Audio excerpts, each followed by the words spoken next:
أعوذ بالله من الشيطان الرجيم. بسم الله الرحمن الرحيم.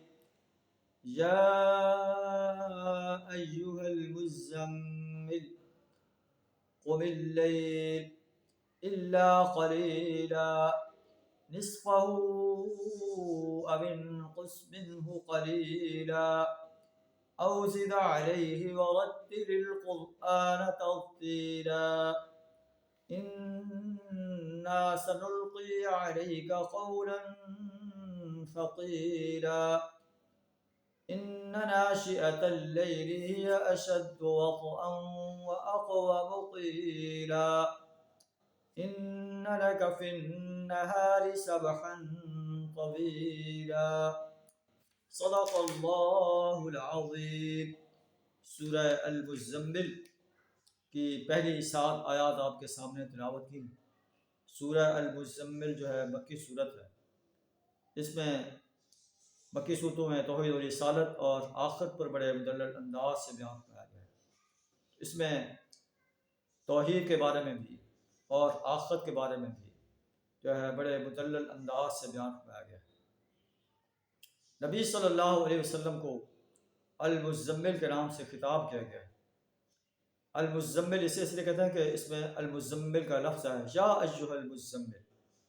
حدیث میں آتا ہے کہ نبی صلی اللہ علیہ وسلم کے بارے میں قریش مکہ نے جب آپ نے دعوت پیش کر رہے تھے تو آپس میں مشورہ کیا کہ آپ ایک جادوگر ہیں، آپ کو جادوگر کے نام سے پکاریں۔ کسی نے کہا شاعر کے نام سے، کسی نے کہا کاہن کے نام سے۔ تو انہوں نے کہا نہ آپ جادوگر ہیں، نہ شاعر ہیں، نہ کاہن ہیں۔ تو یہ بات نبی صلی اللہ علیہ وسلم تک پہنچی تو نبی صلی اللہ علیہ وسلم غمگین ہوئے کہ میں ان کی خیر خواہی کر رہا ہوں، انہیں جہنم کی آگ سے بچانے کی دعوت دے رہا ہوں، بچانے کی کوشش کر رہا ہوں، انہیں شرک سے بچنے کی دعوت دے رہا ہوں، لیکن مجھے یہ شاعر، کاہن اور مجنون کہتے ہیں۔ آپ غمگین ہو کر اپنے آ کر گھر لیٹ گئے، اپنے اوپر کپڑا ڈال دیا۔ تو اللہ نے قرآن نازل فرما دیا یا ایھا المزمل، اے اوڑھ لپیٹ کر سونے والے، قم اللیل الا قلیلا، رات کو قیام کرو مگر تھوڑا۔ اب سونے کا وقت نہیں ہے، آپ اللہ کے رسول بنا کر انسانیت کو خبردار کرنے کے لیے بھیجے گئے ہیں۔ تو اس بار عظیم کو اٹھانے کے لیے، آپ اپنے اندر قوت پیدا کرنے کے لیے، تحمل پیدا کرنے کے لیے، بردباری پیدا کرنے کے لیے، تثبیت پیدا کرنے کے لیے رات کو اللہ کے حضور قیام کریں۔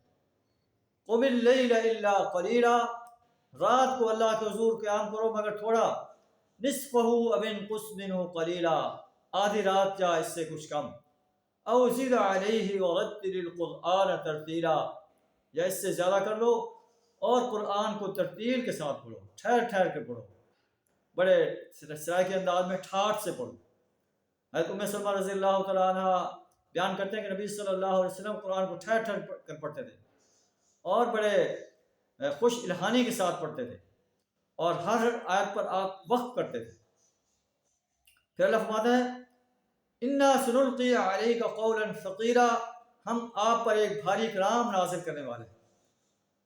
یہ قرآن، اس میں جو ہدایات دی گئی ہیں وہ بڑی بھاری ہدایات ہیں۔ قرآن کی دعوت کو انسانیت تک پہنچانا، قرآن جو نظام دیتا ہے اس نظام کو باطل نظام پر غالب کرنا، میدان جہاد میں آ کر اپنا مال پیش کرنا، اپنی جان پیش کرنا، یہ کوئی آسان کام نہیں۔ انا سنلقی علیک قولا ثقیلا، ہم آپ پر ایک بھاری کلام نازل کرنے والے ہیں جس میں بڑی بھاری ذمہ داری ہے آپ پر۔ ان ناشئۃ اللیل ہی اشد وطئا واقوم قیلا، در حقیقت رات کا اٹھنا نفس پر قابو پانے کے لیے بہت کارگر ہے۔ واقوم قیلا، اور قرآن ٹھیک پڑھنے کے لیے زیادہ موزوں وقت ہے کہ رات کو انسان اکیلا ہوتا ہے اور اللہ کی ذات ہوتی ہے، اللہ کی ذات سے باتیں کر رہا ہوتا ہے، اللہ کے دربار میں قرآن پڑھ رہا ہوتا ہے۔ اور قرآن جس کو سمجھ آئے، جو قرآن کی زبان سمجھتا ہو، جب وہ رات کو قرآن پڑھے گا تو اسے لطف محسوس ہوگا کہ میں اللہ کے دربار میں کھڑا ہوں، اللہ کا قرآن پڑھ رہا ہوں۔ جہاں بھی کوئی رحمت کی بات آئے گی تو اللہ کے رسول صلی اللہ علیہ وسلم کے بارے میں آتا ہے کہ جب کوئی رحمت کی آیت نازل ہوتی ہے آپ اللہ سے رحمت طلب کرتے ہیں۔ جہاں عذاب کی بات آتی آپ اللہ کے عذاب سے پناہ مانگیں۔ ان لک فی النہار سبحا طویلا، اے نبی صلی اللہ علیہ وسلم رات کے اوقات، دن کے اوقات میں تو آپ کے لیے بڑی مصروفیات ہیں، آپ نے انسانیت کے سامنے دین کی دعوت پیش کرنی ہے، دین اسلام کو غالب کرنے کے لیے کوشاں رہنا ہے۔